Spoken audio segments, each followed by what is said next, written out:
여러분은 매년 건강검진을 받으시나요? 그 익숙하고 당연하게 여겼던 건강검진이 사실은 여러분의 건강을 해치고 있다는 사실 알고 계셨나요? 그동안 검사를 많이 받을수록 더 건강해질 거라 믿으셨겠지요. 하지만 결과는 어땠나요? 더 많은 걱정거리와 불필요한 치료, 그리고 빈 통장뿐이었지 않았나요? 안녕하세요. 저는 45년간 노인의학 전문의로 활동해온 김정호입니다. 제가 그동안 수많은 70대 이상 환자를 진료하며 발견한 충격적인 진실을 여러분께 알려드리고자 합니다. 70세 이상 노인 중 68%가 실제로는 불필요한 검사를 받고 있으며 이로 인해 정확하지 않은 진단과 부적절한 치료에 노출되고 있다는 불편한 진실이 있습니다. 더 충격적인 사실은 일부 검사 항목은 젊은 층에게는 유익할 수 있지만 노년층에게는 오히려 해가 될 수 있다는 것입니다. 오늘 이 이야기를 듣고 나면 여러분은 어떤 검사를 반드시 받아야 하고 어떤 검사는 단호히 거절해야 하는지 분명히 알게 될 것입니다. 확실한 변화를 약속드립니다. 단 3분만 투자하면 오히려 건강을 해치는 불필요한 검사와 정말로 필요한 검사를 구분할 수 있게 됩니다. 그동안 허비했던 시간과 비용을 줄이고 진정한 건강과 행복에 투자하는 방법을 얻게 되실 겁니다. 이것은 분명히 여러분의 노후 삶을 송두리째 바꾸게 될 것입니다. 제가 병원에서는 절대 알려드리지 않는 45년 경험을 오늘 여러분께 모두 드리겠습니다. 이 영상이 도움이 되신다면 구독과 좋아요를 눌러주세요. 다음 영상 제작에 큰 힘이 됩니다. 그동안 비싼 종합검진도 받고 이것저것 검사도 추가하고 심지어 병원 권유로 필요 없는 검사까지 받으셨을 것입니다. 70대 이후 건강해지려고 받은 건강검진이 오히려 수명을 단축시킬 수 있다고 합니다. 그 첫 번째 이유는 과잉진단입니다. 과잉진단이란 무엇일까요? 쉽게 말해서 실제로 문제가 되지 않을 작은 이상까지 발견해 불필요한 걱정과 치료를 하게 만드는 것입니다. 특히 70대 이후에는 몸에 여러 변화가 생기는데 이런 자연스러운 노화 현상까지 질병으로 진단하는 경우가 많아요. 마치 흰머리가 생기는 것을 병으로 진단하는 것과 같죠. 예를 들어 70대 어르신 대부분은 MRI를 찍으면 디스크가 있습니다. 실제로 70세 이상 어르신의 90% 이상이 허리 MRI에서 디스크 소견이 나타납니다. 하지만 통증이 없는 경우가 많죠. 그런데도 검사 결과만 보고 치료를 시작하면 오히려 부작용만 생길 수 있어요. 저의 환자 김순자 할머니는 별다른 증상이 없었는데 종합검진에서 경미한 척추 협착증이 발견되었어요. 병원에서는 수술을 권했지만 저는 할머니께 물었습니다. 할머니, 지금 허리가 많이 아프신가요? 다리가 저리거나 걷기 힘드신가요? 아니요, 선생님. 가끔 허리가 뻐근하긴 하지만 참을만 해요. 걷는 것도 괜찮아요. 이런 경우 수술은 오히려 해가 될 수 있습니다. 저는 할머니께 간단한 스트레칭과 걷기 운동을 권했어요. 3년이 지난 지금 할머니는 가벼운 운동으로 오히려 더 건강해지셨어요. 불필요한 수술의 위험과 회복 과정의 고통을 피하셨죠. 두 번째 이유는 약물 과다 복용입니다. 이것은 여러 약을 동시에 복용하는 상태를 말해요. 검진 결과에 따라 여러 약을 처방받게 되면 약물 간 상호작용으로 오히려 건강이 나빠질 수 있어요. 놀랍게도 70대 이상 어르신 중 5개 이상의 약을 복용하는 비율이 무려 40%에 달합니다. 약이 많아질수록 부작용 위험은 눈덩이처럼 커집니다. 약을 2개 복용할 때는 부작용 가능성이 13%지만 7개 이상이면 무려 82%까지 올라간다고 해요. 특히 70대 이후에는 우리 몸이 약을 처리하는 능력이 젊었을 때의 절반 정도로 떨어집니다. 그런데도 젊은 사람과 같은 용량을 복용하면 몸에 약이 쌓여 어지러움, 피로감, 혼란 등이 생길 수 있어요. 이종현 할아버지는 여러 병원을 다니며 총 9가지 약을 복용하고 계셨어요. 고혈압과 당뇨는 2종류씩의 약이 포함되고 콜레스테롤, 골다공증, 진통제, 위장약, 그리고 수면제까지요. 할아버지는 점점 어지럼증과 피로감으로 일상생활이 어려워지셨습니다. 선생님, 요즘 계단을 오르내리기도 힘들고 바둑을 두다가도 머리가 멍해져요. 이것도 나이 때문인가요? 저는 할아버지의 모든 약물을 검토한 후 정말 필요한 약 4가지만 남기고 나머지는 서서히 줄여나갔습니다. 특히 비슷한 작용을 하는 2가지 고혈압약은 1가지로 줄이고 용량도 조금 낮췄습니다. 놀랍게도 2주 만에 어지럼증이 크게 줄었고 1달 후에는 예전의 활력을 되찾으셨어요. 3개월 후 검사에서는 오히려 당뇨 수치와 콜레스테롤 수치가 더 좋아졌습니다. 할아버지는 이제 주 2회 동네 경로당에서 바둑을 두며 활기찬 생활을 하고 계십니다. 선생님, 약을 줄이고 나니 살 것 같아요. 이제는 손자들과 놀아줄 기운도 생겼어요. 약은 많다고 좋은 것이 아닙니다. 70대 이후에는 적게, 천천히 원칙으로 꼭 필요한 약만 복용하는 것이 중요해요. 3번째 이유는 심리적 불안감 증가입니다. 건강검진에서 작은 이상 소견이 발견되면 심각한 불안과 스트레스를 경험하게 됩니다. 이런 만성 스트레스는 실제로 면역력을 떨어뜨리고 건강에 해롭습니다. 우리 몸은 생각보다 마음의 영향을 많이 받아요. 지속적인 스트레스는 코르티솔이라는 호르몬을 증가시키는데 이 호르몬이 계속 높으면 면역력이 떨어지고 심장 건강도 나빠집니다. 실제로 스트레스는 혈압을 높이고 수면의 질을 떨어뜨려 건강에 해롭습니다. 특히 양성 종양, 초기 병변, 경계성 수치 같은 의학 용어들은 듣는 순간 큰 충격을 줍니다. 양성 종양은 의학적으로는 암이 아닌 혹을 의미하지만 환자는 암이란 단어에만 집중하게 되죠. 박명자 할머니는 정기 건강검진에서 갑상선 초음파 검사를 받았고 작은 혹이 발견되었습니다. 의사는 양성결절이라고 했지만 할머니는 암이란 단어만 듣고 극도로 불안해하셨어요. 선생님, 제가 암인가요? 살 수 있을까요? 손주 결혼식도 보고 싶은데요. 이 작은 혹은 실제로는 70세 이상 여성의 약 60%에서 발견되는 매우 흔한 현상입니다. 대부분 아무런 문제를 일으키지 않지만 할머니의 불안은 6개월 동안 지속되었고 식욕 감소, 체중 감소, 불면증으로 이어졌습니다.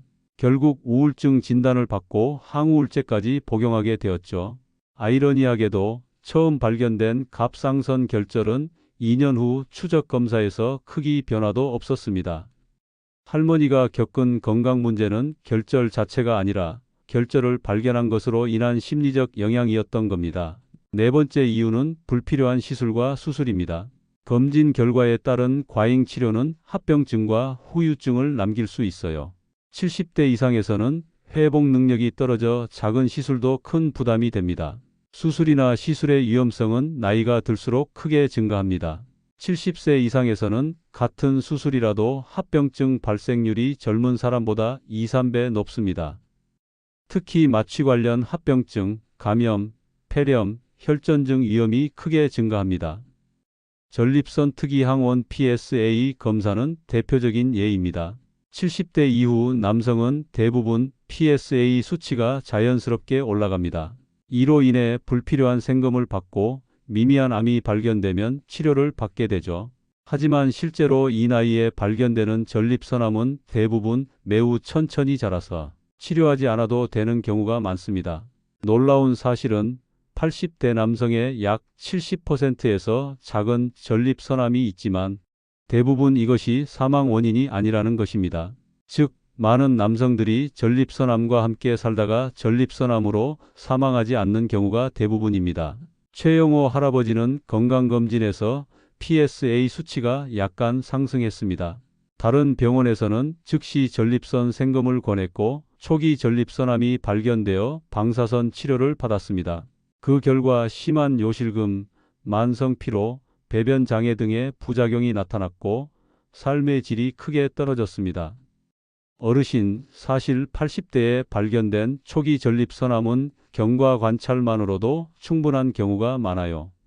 치료의 부작용이 암 자체보다 삶의 질에 더 큰 영향을 미칠 수 있거든요. 할아버지는 이미 치료를 받은 후였기에 부작용을 피할 수 없었습니다. 이런 사례가 바로 과잉 치료의 해악입니다. 5번째 이유는 의료비 부담 증가입니다. 불필요한 검사와 치료는 경제적 부담을 크게 늘립니다. 이는 노후 생활의 질을 떨어뜨리고 스트레스를 가중시켜 결과적으로 건강에 악영향을 미치게 됩니다.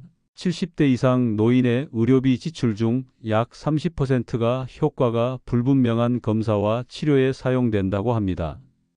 월 30만 원의 의료비를 지출하는 노인이라면 약 10만 원이 불필요한 지출일 수 있다는 의미입니다.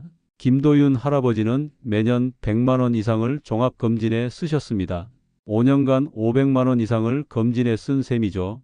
하지만 그 과정에서 발견된 여러 경계성 소견들로 인해 추가 검사와 약물 비용까지 합하면 총 1,200만 원 이상의 의료비를 지출했습니다. 어르신 이 돈의 절반만 건강한 식단, 적절한 운동, 그리고 취미생활에 투자했다면 지금보다 훨씬 더 건강하고 행복한 노후를 보내실 수 있었을 겁니다. 종합검진이 수명을 연장한다는 과학적 증거는 사실 부족합니다. 오히려 특정 위험 요인에 집중한 선별적 검사가 더 효과적이라고 합니다. 그렇다면 70대 이후에 정말 필요한 검사는 무엇일까요? 지금부터 제가 45년 경험을 바탕으로 꼭 필요한 5가지 검사만 알려드리겠습니다. 첫 번째는 혈압 측정입니다. 고혈압은 뇌졸중과 심장질환의 주요 원인이지만 증상이 거의 없어 침묵의 살인자라 불립니다. 70대 이상 어르신의 약 65%가 고혈압을 가지고 있으며 이 중 절반 정도만 제대로 관리되고 있습니다. 70대 이후에는 집에서 정기적으로 혈압을 측정하는 것이 중요해요. 아침 저녁으로 측정해 140에 90 이상이 지속되면 병원을 방문하세요. 혈압 측정의 중요한 비결을 알려드리겠습니다. 측정 전 5분간 안정을 취하고 카페인 섭취나 운동 후 30분은 피하세요. 그리고 심리적 안정이 중요해요. 백의 고혈압이라고 병원에서만 혈압이 올라가는 현상이 있거든요. 그래서 가정에서의 측정이 더 정확할 수 있습니다. 윤병철 할아버지는 병원에서 측정한 혈압이 항상 160에 95 이상이었고 이로 인해 강한 혈압약을 처방받았습니다. 그러나 집에서 측정한 혈압은 평균 135에 85로 훨씬 낮았습니다. 저는 할아버지의 약을 조정하여 더 약한 용량으로 변경했고 어지럼증과 피로감이 크게 줄었습니다. 아이고, 선생님, 약을 바꾸고 나니 어지럽지도 않고 훨씬 좋아요. 이제는 아침에 일어나면 기운이 납니다. 70대 이후에는 혈압 목표치도 달라집니다. 80세 이상 노인의 경우 수축기 혈압 150 미만을 목표로 하는 것이 적절합니다. 왜냐하면 너무 낮은 혈압은 오히려 낙상, 현기증, 심지어 뇌혈류 감소로 인한 문제를 일으킬 수 있기 때문입니다. 두 번째는 기본 혈액 검사입니다. 전체 혈구 수치, 공복혈당, 콜레스테롤, 신장 및 간 기능 검사는 1년에 한 번씩 받으세요. 이 검사들은 당뇨, 빈혈, 신장 질환 등 주요 노인성 질환을 조기에 발견할 수 있게 해줍니다. 특히 빈혈 검사는 70대 이후에 중요합니다. 노년기 빈혈은 피로, 어지러움, 심지어 인지기능 저하와도 연관이 있어요. 또한 갑작스러운 빈혈은 위장관출혈 같은 심각한 문제의 신호일 수 있습니다. 김영수 할아버지는 정기 혈액 검사에서 빈혈 수치가 발견되어 대장 내시경을 받았고 초기 대장암을 발견해 완치되셨어요. 할아버지는 특별한 증상이 없었지만 정기 혈액 검사가 생명을 구한 사례입니다. 처음에는 검사 받기 싫었는데 선생님이 권해주신 덕분에 큰 병을 일찍 발견했네요. 덕분에 지금도 손자들과 낚시도 다니고 있어요. 모든 검사가 불필요한 것은 아닙니다. 꼭 필요한 검사는 생명을 구할 수 있어요. 세 번째는 골밀도 검사입니다. 골다공증은 뼈가 약해져 골절 위험이 높아지는 질환으로 특히 여성 노인에게 흔합니다. 골다공증으로 인한 고관절 엉덩이 골절은 심각한 결과를 초래할 수 있어요. 고관절 골절 후 1년 이내 사망률은 15에서 30%에 달하며 생존자의 약 절반은 이전 수준의 독립적 일상생활로 복귀하지 못합니다. 골밀도 검사는 2, 3년마다 한 번씩 받는 것이 좋습니다. 검사 결과 T 점수가 마이너스 2.5 미만이면 골다공증으로 진단됩니다. 박순애 할머니는 골밀도 검사 결과에 따라 칼슘과 비타민 D 보충제를 복용하고 매일 30분씩 걷기와 간단한 근력 운동을 시작하셨어요. 5년 후 골밀도 검사에서 수치가 개선되었고 무엇보다 이 기간 동안 골절 없이 건강하게 지내셨습니다. 선생님, 처음에는 운동하기 싫었는데 지금은 아침 산책이 일과가 되었어요. 이웃 할머니들과 함께 걸으니 재미도 있고 몸도 가벼워진 것 같아요. 골다공증은 예방이 정말 중요한 질환이니 꼭 챙기세요. 네 번째는 시력과 청력 검사입니다. 감각 기능 저하는 삶의 질을 크게 떨어뜨리고 우울증과 인지기능 저하의 원인이 될 수 있어요. 2년마다 정기적으로 검사를 받으세요. 놀랍게도 청력 손실은 치매 위험을 최대 5배까지 증가시킬 수 있다고 합니다. 또한 시력 저하는 낙상 위험을 3배 증가시키며 이로 인한 골절은 노인의 독립성과 수명에 심각한 영향을 미칩니다. 이영호 할아버지는 가족들이 TV 소리가 너무 크다고 불평했지만 본인은 청력에 문제가 없다고 생각했습니다. 청력 검사 결과 중등도의 난청이 확인되었고 적절한 보청기를 착용한 후 삶의 질이 크게 개선되었습니다. 선생님, 보청기를 시작한 후 세상이 달라졌어요. 가족과 대화도 더 많이 하고 텔레비전도 작은 소리로 들을 수 있어서 아내가 너무 좋아해요. 그리고 사람들과 이야기할 때 전보다 훨씬 덜 피곤해요. 청력이 감소하면 대화를 따라가기 위해 뇌가 더 많은 에너지를 소비하게 됩니다. 이것이 사회적 고립과 우울증으로 이어지는 경우가 많습니다. 5번째는 우울증 선별검사입니다. 노년기 우울증은 먼저 신체 증상으로 나타나 발견이 늦어질 수 있어요. 슬픔이나 우울감보다는 피로, 식욕 저하, 수면 장애, 통증 등으로 나타나는 경우가 많습니다. 최명자 할머니는 만성 피로와 식욕 부진으로 여러 검사를 받았지만 원인을 찾지 못했어요. 우울증 검사 후 적절한 치료를 받으니 몇 주 만에 에너지가 돌아오고 식욕도 회복되셨습니다. 처음에는 우울증이라는 말에 창피했어요. 우울한 것도 아닌데. 그런데 선생님이 몸에 에너지가 떨어지는 것도 우울증의 증상이라고 설명해 주셔서 치료를 시작했죠. 이제는 옛날처럼 아침에 일어나면 기분이 좋아요. 우울증은 치료 가능한 질환이니 부끄러워하지 마세요. 정신건강은 신체 건강만큼 중요합니다. 이제 건강검진 외에도 70대 이후 건강한 노후를 위한 실질적인 방법들을 알려드릴게요. 이 방법들은 어떤 검사보다 여러분의 건강과 수명에 더 큰 영향을 미칩니다. 첫째, 규칙적인 신체 활동입니다. 하루 30분의 걷기만으로도 심혈관 질환 위험을 20% 낮출 수 있어요. 근력 운동도 주 2, 3회 병행하면 근감소증 예방에 도움이 됩니다. 장수마을로 유명한 일본 오키나와와 이탈리아 사르데냐 섬 주민들의 공통점이 무엇인지 아세요? 바로 일상에서의 지속적인 활동입니다. 그들은 특별한 운동이 아니라 정원 가꾸기, 걷기, 집안일 등 일상에서 꾸준히 몸을 움직입니다. 운동은 복잡하게 생각하지 마세요. 하루 30분 걷기, 가벼운 스트레칭, 의자에 앉았다 일어서기 10회씩 하루 3번만 해도 충분합니다. 중요한 건 꾸준함이에요. 둘째, 영양 균형입니다. 단백질, 비타민, 미네랄이 풍부한 식사가 중요해요. 특히 70대 이후에는 단백질 흡수율이 떨어져 더 많은 단백질 섭취가 필요합니다. 하루에 달걀 1개, 손바닥 크기의 생선이나 육류, 두부 한 모만 꾸준히 드셔도 근육량 유지에 큰 도움이 됩니다. 김철수 할아버지는 75세부터 아침마다 달걀과 두부를 드시기 시작했는데 3년 후 근력 검사에서 10살 젊은 수준의 결과가 나왔습니다. 예전에는 밥과 김치, 나물만 먹었는데 이제는 단백질을 꼭 챙겨 먹어요. 그랬더니 팔다리에 힘이 생기고 계단도 훨씬 쉽게 오를 수 있게 되었어요. 셋째, 사회적 관계 유지입니다. 고립과 외로움은 심장병과 치매 위험을 높인다는 연구 결과가 있습니다. 주 2, 3회 지인들과 만나거나 동호회 활동을 하는 것만으로도 건강에 큰 도움이 됩니다. 80년간 진행된 하버드 대학의 연구에 따르면 건강한 노후의 가장 중요한 요소는 돈이나 명예가 아니라 관계의 질이었습니다. 좋은 인간관계가 있는 사람들이 더 오래 건강하게 살았다는 거죠.